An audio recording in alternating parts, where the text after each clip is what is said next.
പലതരം മുറുക്കുകൾ കഴിച്ചിട്ടുണ്ടല്ലേ? എന്നാൽ പൊട്ടറ്റോ മുറുക്ക് കഴിച്ചിട്ടുണ്ടോ? ഞാൻ തന്നെ കണ്ടുപിടിച്ചൊരു റെസിപ്പിയാണ്. നല്ല കറുമുറാന്നിരിക്കുന്ന പൊട്ടറ്റോ മുറുക്കാണ് കേട്ടോ. ഞാൻ പിള്ളേർക്ക് ഇടയ്ക്കിടയ്ക്ക് ഉണ്ടാക്കി കൊടുക്കാറുണ്ട്. നല്ല ടേസ്റ്റാണ്. കഴിച്ചാൽ ഇങ്ങനെ കഴിച്ചുകൊണ്ടേയിരിക്കും കേട്ടോ ഈ ഒരു മുറുക്ക്. അപ്പോൾ എങ്ങനെയാണെന്ന് നോക്കാം. ആദ്യം കുറച്ച് ഉരുളക്കിഴങ്ങ് പുഴുങ്ങിയെടുക്കണം. തൊലി കളഞ്ഞിട്ട് നന്നായിട്ട് സ്മാഷ് ചെയ്തെടുക്കാവേ. കട്ടകളൊന്നും ഇല്ലാതെ സ്മാഷ് ചെയ്തെടുക്കണം. ഇനി അതിലേക്ക് ഒരു അരക്കപ്പ് നല്ല വറുത്ത അരിപ്പൊടി ചേർത്ത് കൊടുക്കാം. ഉപ്പ്, മുളക് പൊടി, മഞ്ഞൾപ്പൊടി, ഗരം മസാല ഇത്ര ഇട്ട് കൊടുത്തിട്ട് ഇത് നന്നായിട്ടൊന്ന് മിക്സ് ചെയ്തെടുക്കണം. ഈ സ്പൂൺ കൊണ്ടൊക്കെ മിക്സ് ചെയ്യാൻ പാടാണ് കേട്ടോ.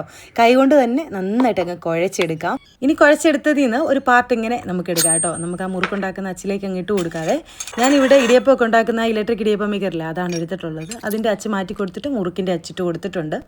ഈ ഇലക്ട്രിക് ഇടിയപ്പം മേക്കർ മേടിച്ചാൽ പിന്നെ മുറുക്കൊക്കെ ഉണ്ടാക്കാൻ എളുപ്പമാണ് കേട്ടോ. കൈ വേദനിക്കാതെ നമുക്ക് ഉണ്ടാക്കിയെടുക്കാമല്ലോ. അപ്പോൾ ആ അച്ചിലേക്ക് മാവിട്ട് കൊടുത്തിട്ടുണ്ട്. ഇനി നല്ല തിളച്ച് കിടക്കുന്ന എണ്ണ ഒന്ന് ലോ ഫ്ലെയിമിൽ വെച്ചിട്ട് വേണം ഈ മാവ് ഇങ്ങനെ ചുറ്റിച്ച് പിഴിഞ്ഞു കൊടുക്കാനായിട്ട്. അപ്പോൾ ഇതാ മാവിട്ട് കൊടുത്തിട്ടുണ്ട്. ഇനിയിപ്പം പകുതി ഒന്ന് മുരിഞ്ഞ് വരുമ്പം തീ ഒന്ന് കൂട്ടി വെച്ചിട്ട് നന്നായിട്ട് ക്രിസ്പി ആയിട്ട് അങ്ങ് എടുക്കണേ. കരിഞ്ഞു പോകരുത് കേട്ടോ. ക്രിസ്പി ആയിട്ട് മുറുക്കെല്ലാം ഞാൻ കോരി എടുത്തിട്ടുണ്ട്. എണ്ണയൊന്നും ഒട്ടും കുടിക്കത്തില്ല കേട്ടോ ഈ ഒരു മുറുക്ക് ഉണ്ടാക്കുമ്പോഴത്തേനും. ഇനി നമുക്ക് ജസ്റ്റ് ഒന്ന് ഇത് പൊടിച്ചു കൊടുക്കാം കേട്ടോ. ചെറിയതായിട്ട് ഇങ്ങനെ പൊടിച്ചു കൊടുക്കണം. ഇനി ചാറ്റ് മസാലയുടെ ഫ്ലേവർ ഇഷ്ടമാണെങ്കിൽ കുറച്ച് ചാറ്റ് മസാലയും കൂടി ഇട്ടിട്ട് അങ്ങ് സെർവ് ചെയ്യേ. എനിക്ക് ചുമ്മാ കഴിക്കാനാണ് കേട്ടോ ഇഷ്ടപ്പെട്ടത്. അപ്പോൾ എന്തായാലും ട്രൈ ചെയ്ത് നോക്കിയിട്ട് ഫീഡ്ബാക്ക് അറിയിക്കണേ.